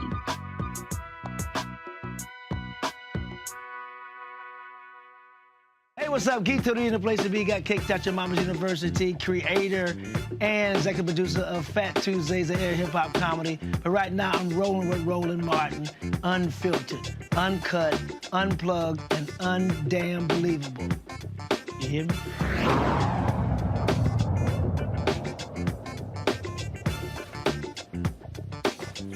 Here's the thing that always cracks me up. I love to hear when these fools say, Democrats own this, you a hardcore Democrat, you ain't down for black people. This is why anybody saying that is stupid. Everything that I'm laying out is specifically about black power. See, white evangelicals, they know Trump is a fraud. They know it. I need y'all to understand. I actually listened to their conversations. I'm not going to name this Republican member of Congress, but I was on an airplane sitting next to a Republican member of Congress who I knew. And she flat out made clear how incompetent Donald Trump is. But guess what? He was a means to power. And this is where a lot of people get confused. If I'm looking at the board, I'm saying, what is a means to achieve what it is that we want? So if I, as a black man, want to see police held accountable for their actions, am I going to support the person that appointed the former head of the Lawyers Committee for Civil Rights under law to lead the Civil Rights Division of the Department of Justice? Or am I going to support the guy who had 2 attorney generals who said that investigating cops was bad for their morale? If I say I believe in criminal justice reform, those are actually my 2 options. If I say that I am for criminal justice, I say that I am in support of the Affordable Care Act, Medicaid expansion, which played a critical role in decreasing the number of black people who don't have insurance. Am I going to support the person who gladly ran ads and push the open enrollment period, or am I going to vote for the person who says we're going to shut down Obamacare and replace it with something else, and in 4 years never did? That's literally what I'm looking at. Am I going to support the person who says, I saved HBCUs, and he was only talking about a program that $85 million went to HBCUs? Or am I going to support somebody, go to my iPad, who in the area of Cap 5 forgiveness, $1.6 billion, dropped the lower third, $1.6 billion was forgiven to HBCUs. CARES Act 1, $352.7 billion. CARES Act 2, $575.5 million. CRRSA 1, $583.8 million. CRRSA Act 2, $852.8 million. American Rescue Plan Act 1, $1 billion. American Rescue Plan Act 2, $1.57 billion. Total amount going to HBCUs is $6,567,665,681.29. If some of y'all sitting there saying, well, I don't believe that. Okay, this is the actual spreadsheet that I got from Congressman Jim Clyburn. These are the institutions. I'm showing you all of these HBCUs were a part of that $6.5 billion. Y'all can sit here and talk about Trump all you want to, but this happened under Biden-Harris. Now, that to me is when you're sitting down, Renita, and sitting down deciding, don't go to the panel yet, because I want to get to the bottom. These are all the HBCUs, y'all. I'm showing you the actual, just so y'all know. Y'all see that? Source, Department of Education. This, y'all, this is the spreadsheet right here.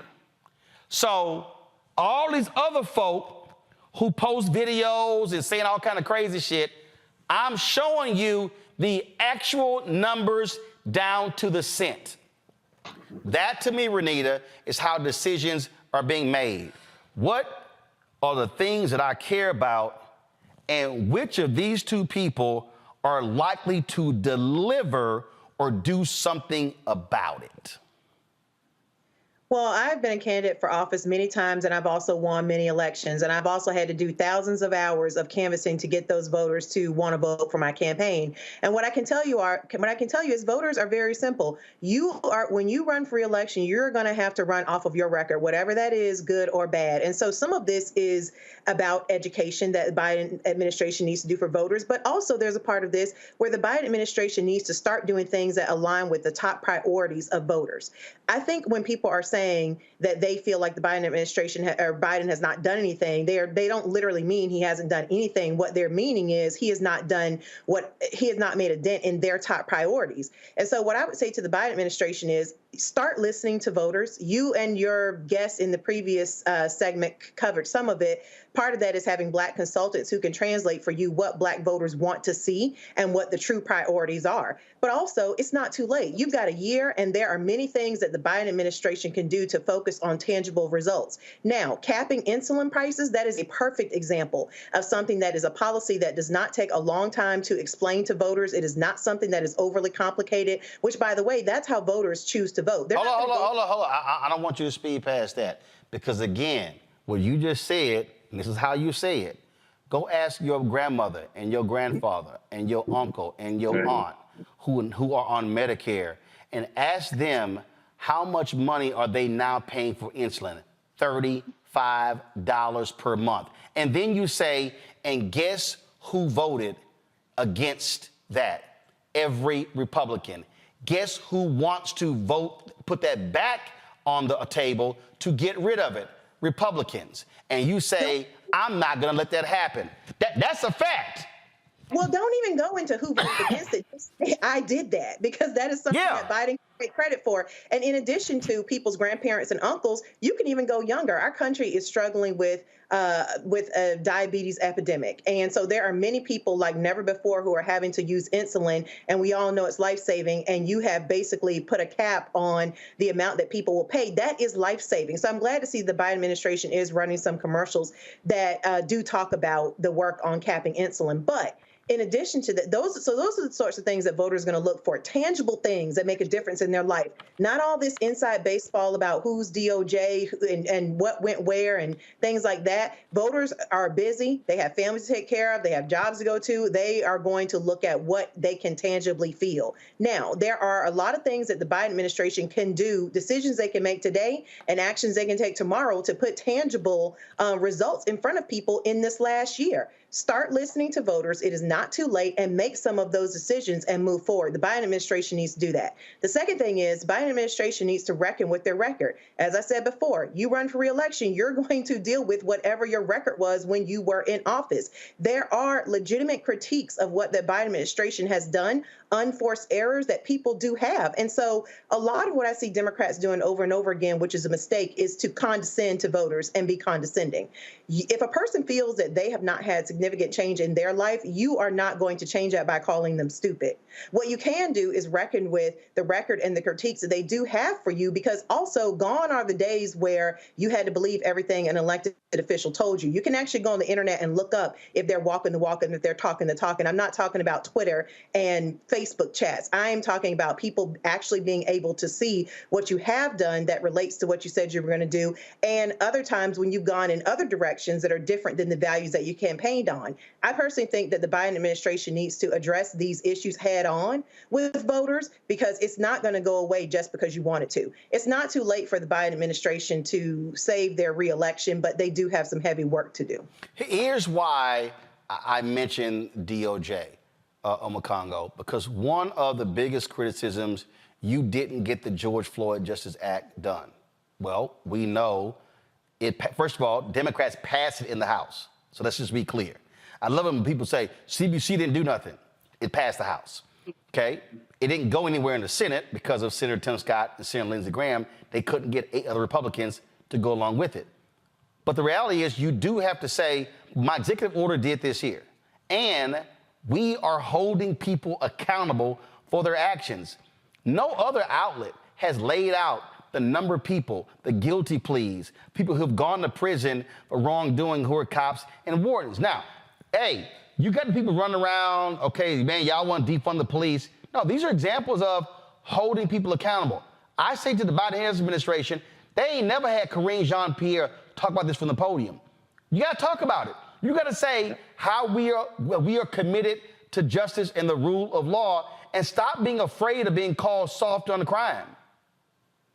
Especially when you're coming off of what just happened in Lewiston, in Maine and the like, and Republicans are just having the all they can offer is thoughts and prayers. So when we talk about who's soft on these issues, this is another thing that the Biden administration can actually run on and actually speak on as it relates to promoting safety in our schools, on our streets, and in our communities. Look, the Biden administration needs to go on a massive media blitz, particularly in Black-owned media and Black spaces, to continually promote their record. The whole situation with everything going on in Israel-Palestine, look, at the end of the day, people can talk about foreign affairs, but they're mostly going to vote on issues relating to domestic policies and things that face them directly. And so they need to get out there and talk about insulin. They need to get out there and talk about the fact that they want Black history to be taught in our schools, right? They need to talk about when was the last time there was a conversation about a woman's right to choose?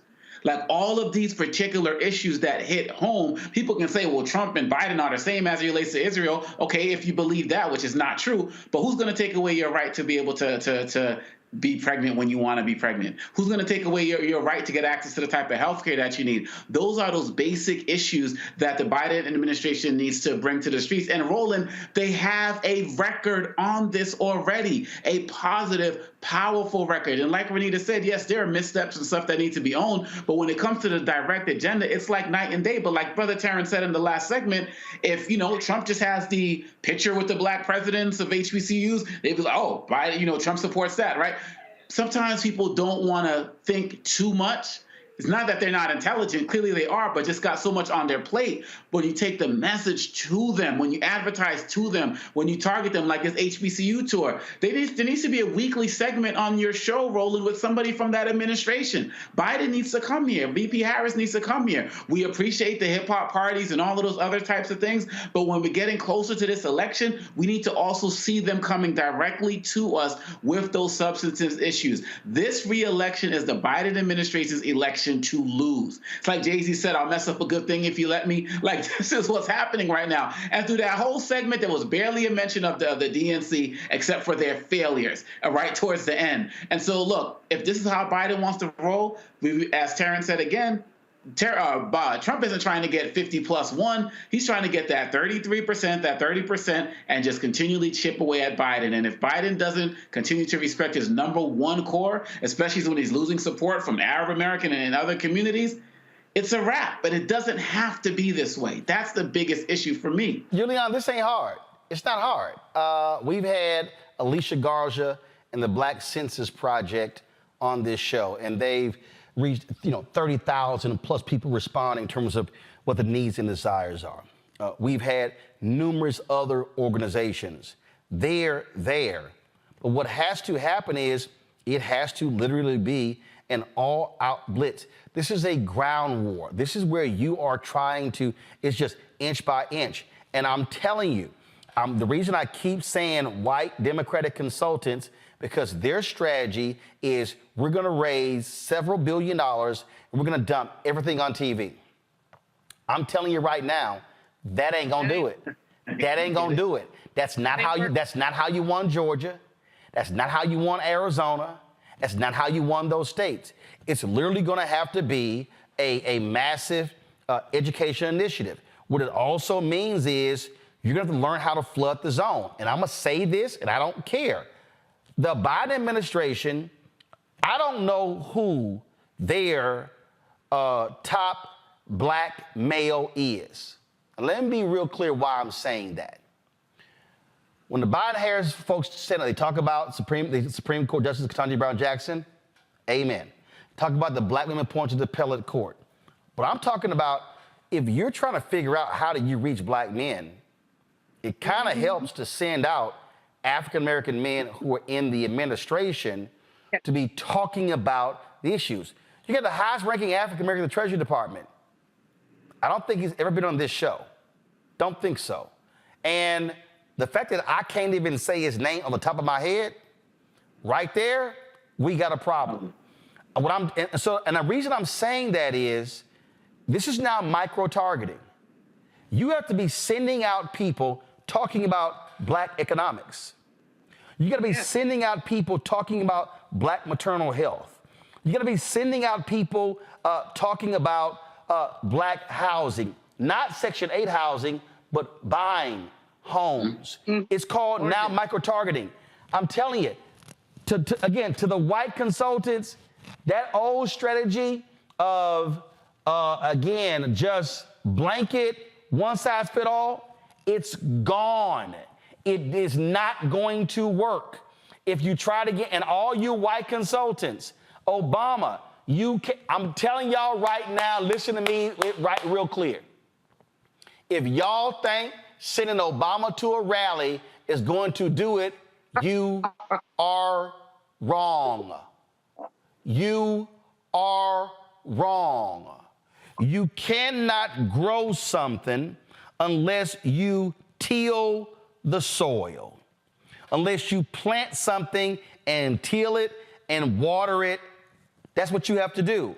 And what you did last time, you have to tell the story, but you also got to tell black folks what you plan to do if you get 4 more years. That is a reality, Julian. You know, Roland, my grandmother used to have a saying, you cannot make chicken salad out of chicken spit. And it wasn't spit, but I ain't gonna cuss today. Basically, you cannot have a victory unless a Democratic Party is really willing to have a come to Jesus with itself. As you said, the 2 very brilliant people you had on talking about polling and activism, wonderful, wonderful. Terrance, I've met him. at the March on Washington, and he was talking about some of his polling data. Amazing, amazing. But here's the deal. The Democrats have not gone out to young people in particular. Who's disaffected? Young people are working. Now, Kamala had her HBCU tour. That's great for highly educated Black people. Everybody does not go to an HBCU. You know, probably 2/3 of Black folks are not college educated. Don't mean anything to them. We need to be in the trenches talking to people. We need to change the Democratic narrative.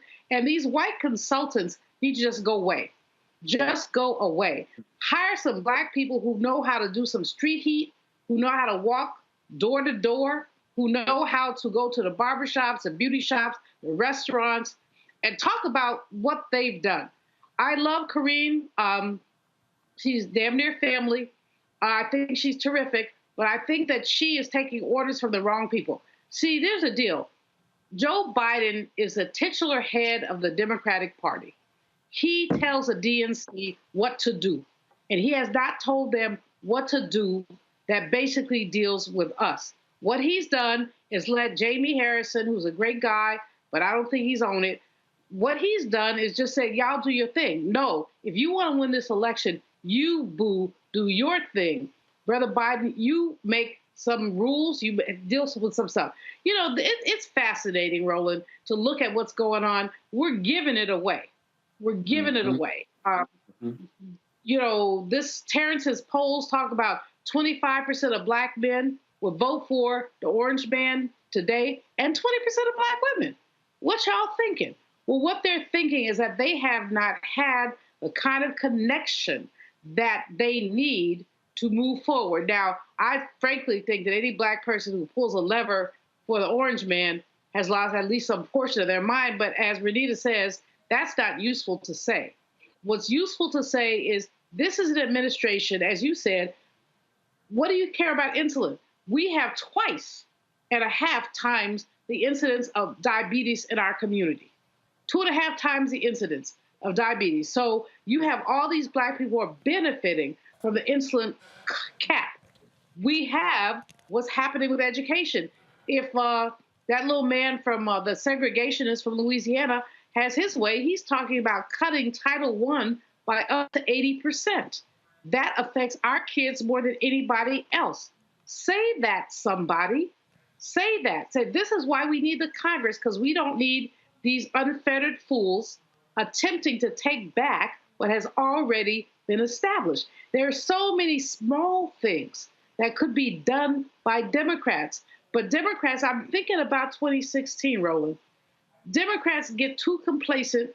They have because I'm a ride or die Democrat, kind of, but we have all the tools, but we got this. Well, these polls are telling you, you don't got this. Excuse my ebonics, but you don't got this. And if you don't do something different, we will be plunged into the depths of hell with a orange man presidency. And we know that. But young people, I mean, I told you earlier, told folks about these Palestinian kids that I ran into on the street in my neighborhood. And they're like, we will not vote for Biden again. And they were adamant. We were having very congenial conversation. And then their eyes got hard and their voices harsh. We will not vote for him again. He needs to go back and get them. Look, he has to go back and Kofa and get them. So here's the final comment before I go to the break, and I need people to understand, again, how I am seeing this. I could very easily, and I remember having this conversation in 2018. I was talking to a brother. He owns several businesses, and he said, I didn't vote for Trump, but man, I'll be honest, that tax cut has put about $500,000 in my pocket. I said, I get it. I said, but the question is this here. Is this about your pocket, or is it about Black people being savagely destroyed left and right? And he said, what do you mean? I said, well, and I was using, and we were talking about examples then, but I'm bringing it present day. How is it I could never, ever consider supporting Trump over Biden? How could I never consider voting for a third party in this race? How could I never consider that? Because the week after Buffalo, when 10 black people were slaughtered in a grocery store, a bill was put forth on the floor that called out white nationalism, white supremacy. And every Republican voted against it.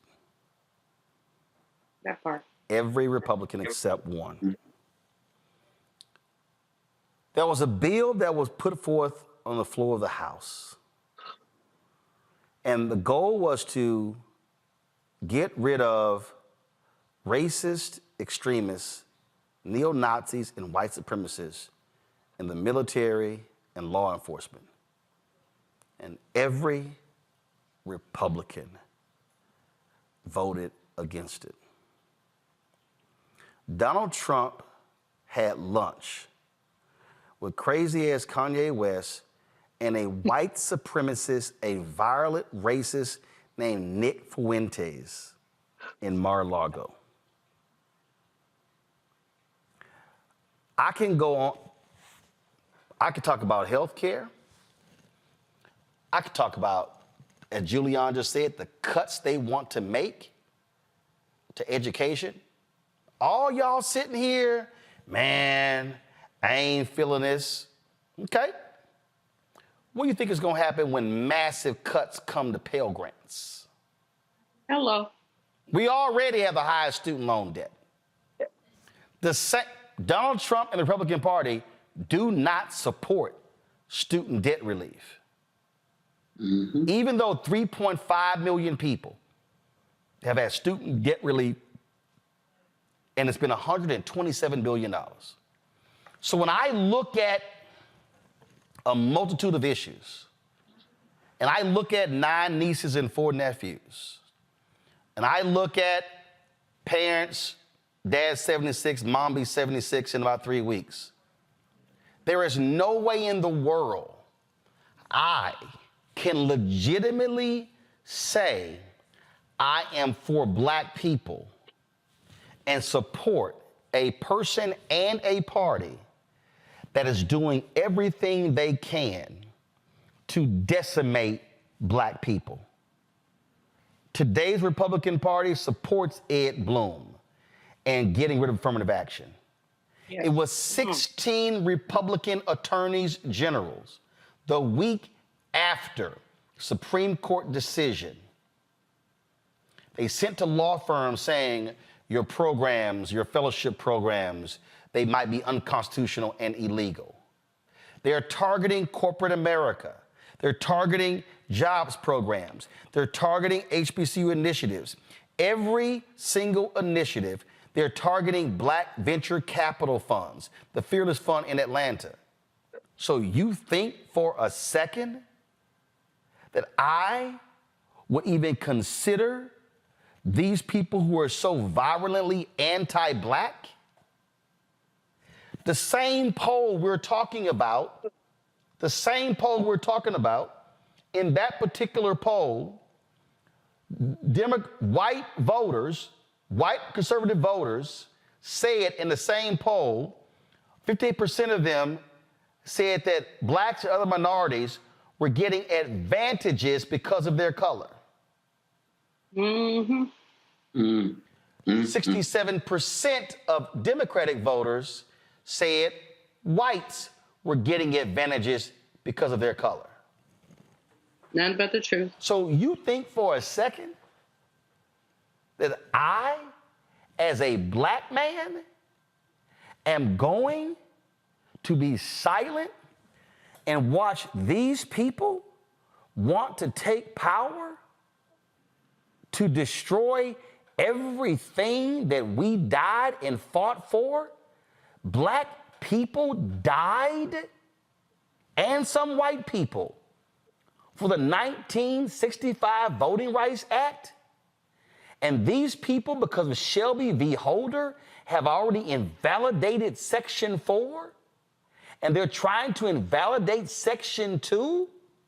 Do you think I'm going to support a party that has deliberately tried to degrade and diminish black voting power in Georgia, Louisiana, Alabama, Florida, Texas, Mississippi, Tennessee, Arkansas? Do you think that I, as a 54-year-old black man, 55 in 8 days, will support a party that threw 2 black men out of the Tennessee House because they dared to speak up? Do you think I'm going to support a party that slammed the door of a black woman in Georgia and tried to have her, who was accosted by state troopers? Do you think for a second that I am going to be so arrogant and so silly and so simple and listening to some uninformed rapper and listening to loudmouths on YouTube who all they do is run their mouths but ain't organized nobody, ain't mobilized nobody? Do you think for a second I am going to do that? You have lost your fucking mind. That is not going to happen. And if you think for a second that Donald Trump has the best interest of black people, when that man has methodically and shamelessly trashed every black woman who he has encountered, including Tish James and Fonnie Willis, and the latest on the stand today, that man said she wouldn't know where 40 Wall Street is even located when her offices are across the street from his building. So you tell me, black America, you tell me that we're going to sit here, and let me be clear, the Biden administration ain't perfect. They have not gotten a lot of stuff right, but they damn sure have gotten a lot more stuff right than that buffoon before him. And final point, Donald Trump has said that January 6th defendants are hostages. Donald Trump has said if he wins, he is going to pardon every single one of those domestic terrorists, including the Proud Boys and the Oath Keepers, both of them absolute racist. He has said he is going to use the federal government against his enemies in the media and in politics, even people who used to work for him like General Kelly. So you actually think that I'm sitting here tripping because Biden is going to be 82 years old when this man is 77 and he is without a doubt one of the most evil, calculating, no bottom, narcissistic, lying, cheating, thuggish individuals we have ever seen occupy the White House, and that includes a rogues gallery of some straight up hardcore racists like Andrew Johnson and Woodrow Wilson. But go ahead and play around and sit out. Go ahead and dance with that devil. Go ahead and sit here and play these games. But I'm telling you right now, it's November 6th. And a year from now, don't sit here and have the same reaction the day after the election as you did in 2016. Because all I'm going to say is, we tried to tell you. I'll be right back on Roland Martin Unfiltered on the Black Star Network.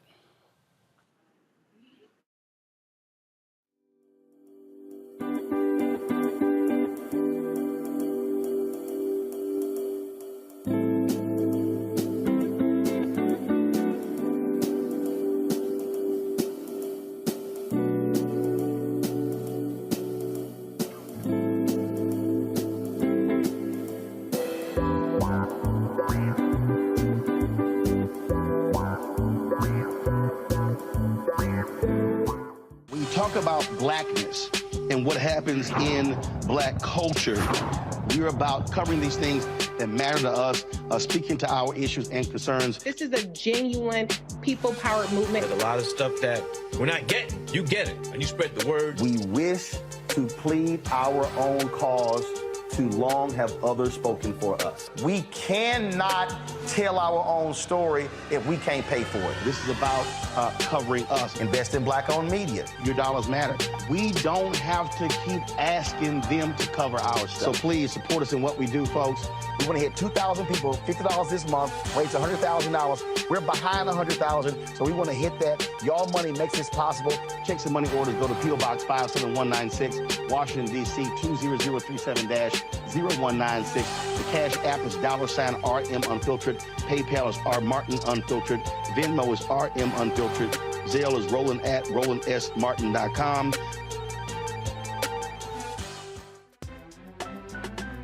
I'm Faraji Muhammad, live from LA.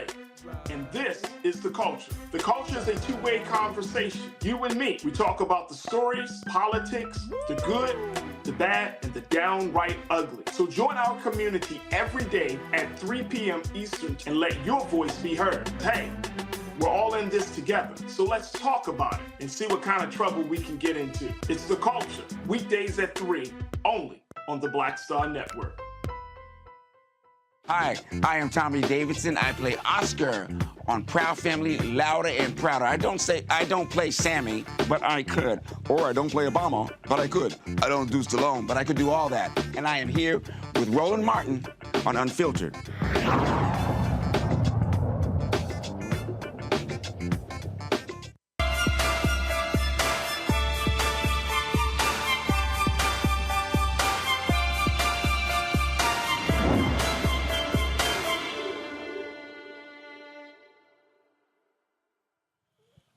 Americans are living longer. The 85-year-old and up population is expected to double over the next 20 years, making the need for senior care a vital conversation for families. Today, 41 million Americans are caregivers for seniors. Family members or friends provide long-term care, but are we entirely prepared to take on that responsibility? Not being prepared can have a physical, mental, and financial toll on many folks. Dr. Sylvia Perry is the founder of the Caregivers Movement. She joins us from Dallas. Glad to have you here. This is something that is very interesting. We grow up being raised by our parents, going to them for advice and counsel, and then there reaches a point where all of a sudden the roles reverse, where we are having to remind them about medicine, about food, about exercise, about all sorts of different things. And it's hard for people when that shift happens, where the children, in essence, become the parents, and the parents, in essence, become the children. Yes, it is so hard. Thanks for having me today, Roland, to talk about this. It is National Family Caregivers Month, and the role of caregivers is ever expanding, and every day is a new journey. And just like you said, the roles reverse. And so many people are in that sandwich generation where they're caring for older loved ones, and they're also caring for their children whilst trying to maintain a career. And that's not the archetype that we're used to of a caregiver. So a caregiver, 1 in 4 caregivers are millennials. The look of a caregiver is changing, and we need society to catch up with that. And, a lot of folks, when you talk about, financial, I remember, look, my parents retired early, so I think at 62. And I remember for me, I had to say, hey, I am not going to be paying for these things today because there are things that I'm going to have to be paying for down the road. There are financial decisions that we have to make today when it comes to travel and all sorts of different things along those lines. When it comes to the things that we want to be able to provide, amenities, you name it. But we have to think about, okay, but if that person continues living, how do we take care of that person? Where are they going to live? How are they going to live? You know, I have the benefit of parents who still are mobile, who they're not in walkers and not in scooters and anything like that. But when you start talking about somebody's health beginning to fail, there's all sorts of stuff you think about, and the last thing you want to do is, start thinking about the thousands and thousands and thousands of dollars that I spent on all kind of other stuff that I really need now to take care of them.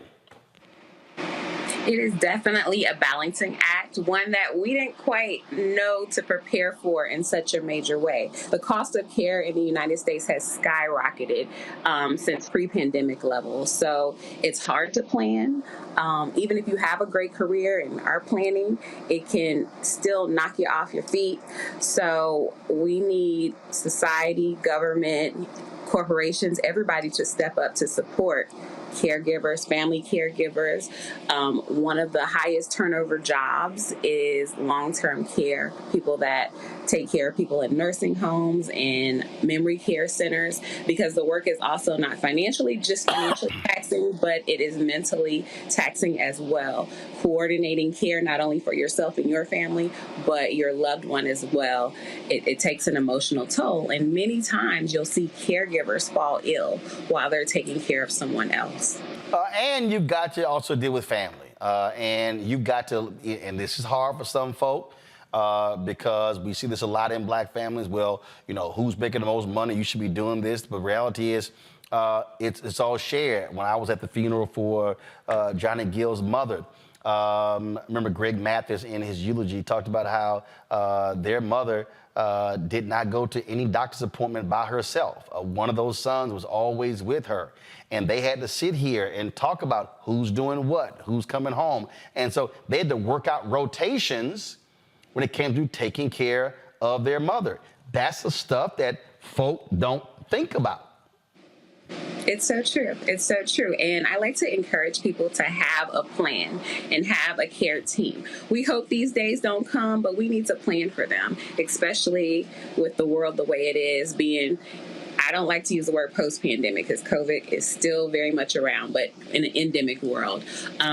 Have a plan, sit down, start those conversations early with your loved ones so you know what they're okay with, what they're not okay with. Also with your siblings or cousins, whoever you think will be a part of your care team, start those conversations early before the need materializes. And that way you kind of have a loose working plan that you can refer back to when you're in maybe some very urgent or swift-moving situations. Before I go to my panel, I remember my grandfather, he passed away when I was 15 years old.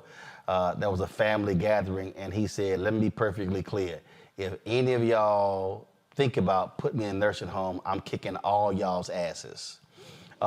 He had 8 kids, and I was sitting there and I was kind of like, y'all got a decision on y'all hand. He never went to a nursing home. Before his last days, he lived in that house until his last days. He was like, I'm just letting y'all know that ain't happening. I got a kick out of listening to that conversation, but that's just, but we have to understand that we're gonna have to deal with stuff like that. I still crack up, my grandfather did that. Let's see here, Julian, you're first. Okay, my mom died in 2021. She was 93 years old.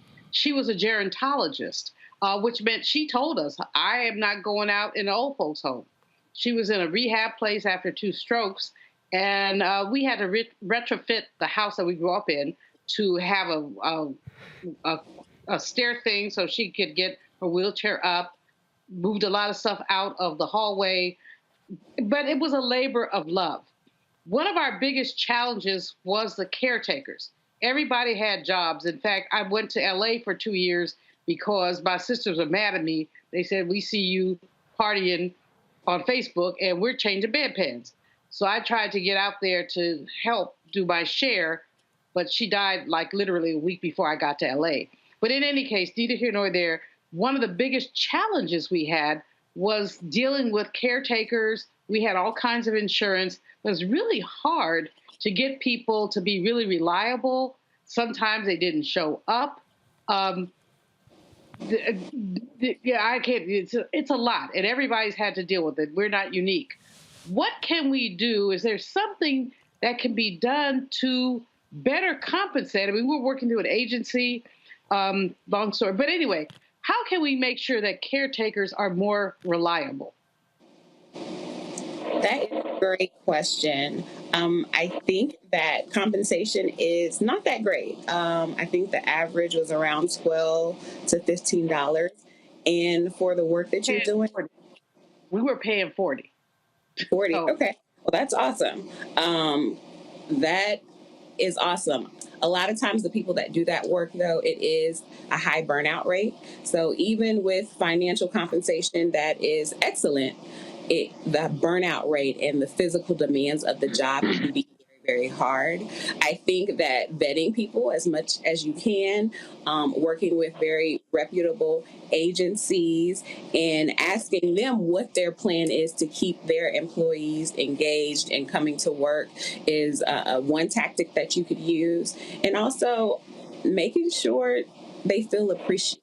I know that sounds very simple, but not that was the case for you. But sometimes, they're taking care of our loved ones and we don't know what they're walking home to, or if they have some reservations or guilt about being here for our families and not their families. So I think personal attachments and bonds can help kind of mitigate some of the not showing up. And just the demands of transportation, things like that. I think that until this country has a serious conversation about the work of caregivers and caretakers, we are going to continue to see these issues.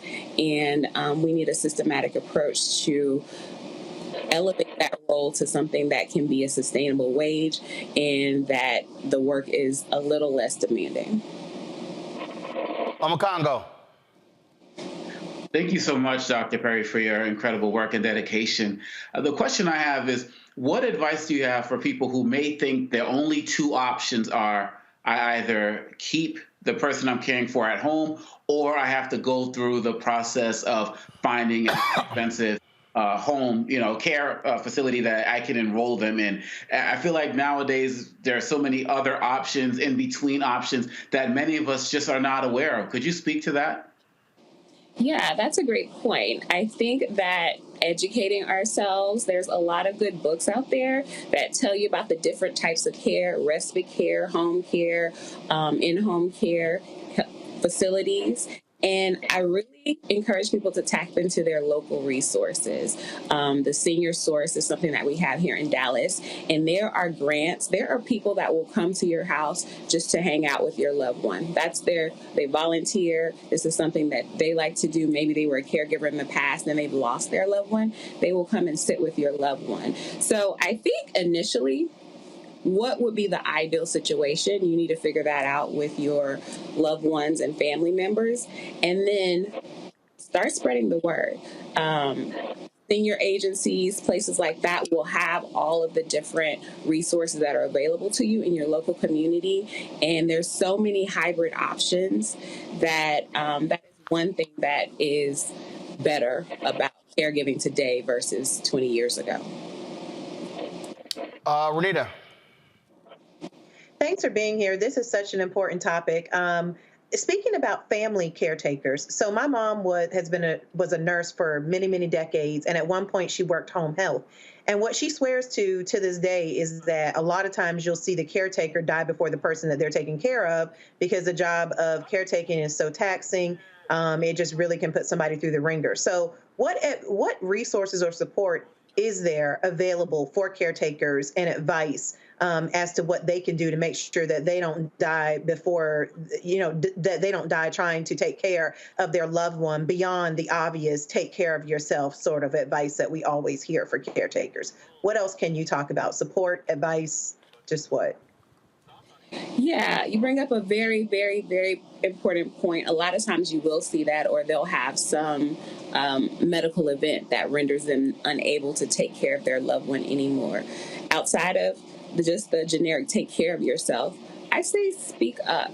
Have your care team, so your friend, siblings, whoever you can go to, that you can tap them in when you need a break. Boundaries.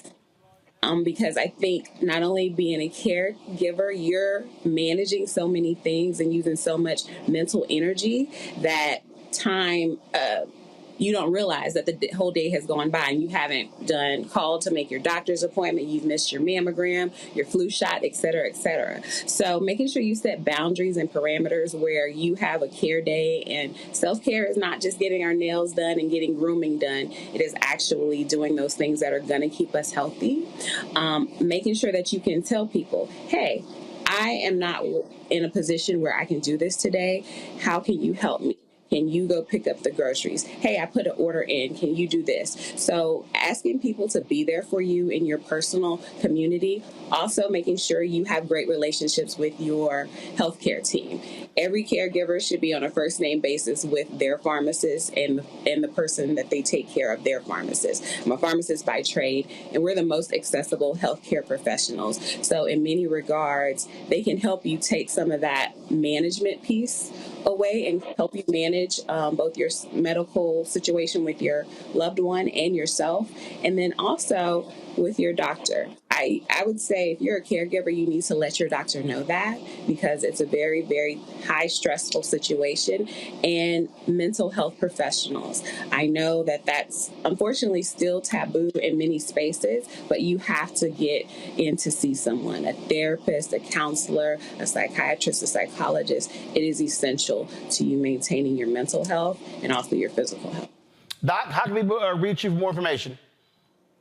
Yes, you can connect with me on all social media at Dr. Sylvia Perry. That's DrSylvia, or connect with me on my website, www.drsylviaperry.com. All right. We appreciate it. Thanks a lot. Thanks for having me. Folks, a final note, a Colorado jury acquits another officer in the Elijah McClain murder trial. After 2.5 weeks of testimony, the jury found Nathan Woodyard, the third Aurora police officer on trial for the 2019 death of Elijah McClain, innocent of reckless manslaughter. The trial focused on what had ultimately killed McClain, who was stopped walking home from a convenience store on August 24, 2019. He was reported to 911 as suspicious for wearing a black ski mask and listening to music. After the police stopped him, officers quickly became physical with McClain. Last month, a separate jury found one officer, Randy Rodema, guilty of criminally negligent homicide and third-degree assault. The other officer, Jason Rosenblatt, was acquitted of all charges. The city of Fort Worth is proposing a $3.5 million settlement for one of two lawsuits filed by the family of Atiana Jefferson, a black woman killed by a Fort Worth police officer. Jefferson was shot and killed in October 2019 through the bedroom window of her home by Fort Worth police officer Aaron Dean, who was sentenced last year to nearly 12 years in prison for manslaughter. Fort Worth City Council members will vote on the settlement at a future undisclosed meeting. All right, let me thank Renita, Omakongo, and Julian for being on today's panel. Thank you so very much. Folks, as you see, I'm rocking my Alpha Vote shirt. Elections are taking place tomorrow. We need y'all out in Kentucky to defeat Daniel Cameron, who's running for governor. That's the black Republican who did nothing for Breonna Taylor. So Andy Brashear should be elected. Tate Reeves has done nothing for black folks in Jackson and Mississippi. And so please stand with Brandon Presley in that race as well. The black vote can be critical in both of those gubernatorial races. You've got Sheila Jackson Lee, Congresswoman, who's running for mayor of Houston. We need Houston to show up and show out as well. Following the two successful terms Mayor Sylvester Turner. In Virginia, if Democrats flip 3 House seats, just 3, they'll get the first black Speaker of the House in Virginia history. And so go to our social media and look at those Virginia Democrats we've been telling you about. You've got ballot initiatives all over the country. You've got in Ohio, abortion is on the ballot. You've got a state Supreme Court race in Pennsylvania. You've got the city council races in Philadelphia. In a lot of the Dallas areas, you've got propositions on the ballot to fund school districts, raises for teachers, you name it. So a lot of things are happening all across the country. Please, folks, do me a favor. Find out if there is an election in your area. And if it is, and you're registered, vote. Use your power. Do not allow it to sit unused. I'll see you guys tomorrow from Dallas. I'm Roland Martin on the Black Star Network. Don't forget, support us in what we do. Your dollars make it possible for us to do what we do. The conversation that we have ain't happening everywhere else. They're not. The conversations, you're not seeing Terrance Woodbury and L. Joy Williams having that in-depth conversation on MSNBC, CNN, ABC, NBC, CBS, and damn sure not Fox News. Other black-owned media ain't having the conversation. You don't see a daily show on TV One. You don't see it on BET. You don't see it on Revolt. You don't see it on any of these black-owned or black-targeted networks. Sure, the Grill, they've got 2 shows, 1 hour each, but nobody does 5 hours of original content every single day like the Black Star Network. I don't charge a subscription fee. Your contributions, our goal is to get 20,000 of our fans contributing on average $50 each. That's $4.19 a month, 13 cents a day. Trust me, if you can't do $50, that $1, $5, $10 absolutely matters when it comes to our travel, when it comes to our studio, paying our staff, our freelancers, all of that. We're down about $290,000 compared to last year, so we're short. We appreciate all of your support. So between now and the end of the year, let's close that gap, because trust me, we want to go into 2024 ready to cover the critical issues that black people are facing all across this country. And we talk about the importance of black-owned media, but it's one thing to actually do it, to talk about it, but it's another thing to actually do it. We're doing it, but it has to be funded. And we're fighting a good fight to get those political dollars, fighting a good fight to get those advertising dollars. They simply are not funding us the way they are white mainstream media. And so you can send your check and money order to P.O. Box 57196, Washington, D.C., 20037-0196. Cash App, $RM Unfiltered. PayPal, R Martin Unfiltered. Venmo is RM Unfiltered. Zelle, Roland at RolandSMartin.com. Roland at RolandMartinUnfiltered.com. All y'all folks on YouTube watching, hit the damn like button, okay? We should easily be at 1,000 likes. Why are we sitting at 997? Get it done. Also, folks, download the Black Star Network app. Apple phone, Android phone, Apple TV, Android TV, Roku, Amazon Fire TV, Xbox One, Samsung Smart TV. Support our 24-hour streaming channel available on Amazon News. So go to Amazon Fire. Also tell Alexa, play news from the Black Star Network. You can watch us on Plex TV, Amazon Freevee, also on the live grid of Amazon Prime Video. And be sure to get a copy of my book, White Fear, How the Browning of America is Making White Folks Lose Their Minds. Available at bookstores nationwide. Get the audio version. I read it myself on Audible. Again, folks, tomorrow is Election Day. I want to see y'all with those stickers and put it on social media saying, I voted. I want to see that stuff happen. And so I'll have mine because I'm flying back to Dallas. I got to get some work done, but I'll be casting my ballot as well. I'll see y'all tomorrow right here on Roland Martin Unfiltered on the Black Star Network. Holla! Folks, Black Star Network is here. Hold no punches! I'm real revolutionary right now. Support this man, Black Media. He makes sure that our stories are told.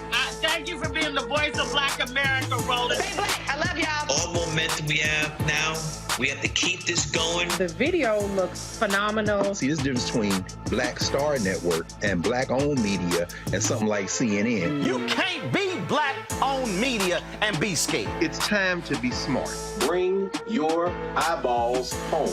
You dig?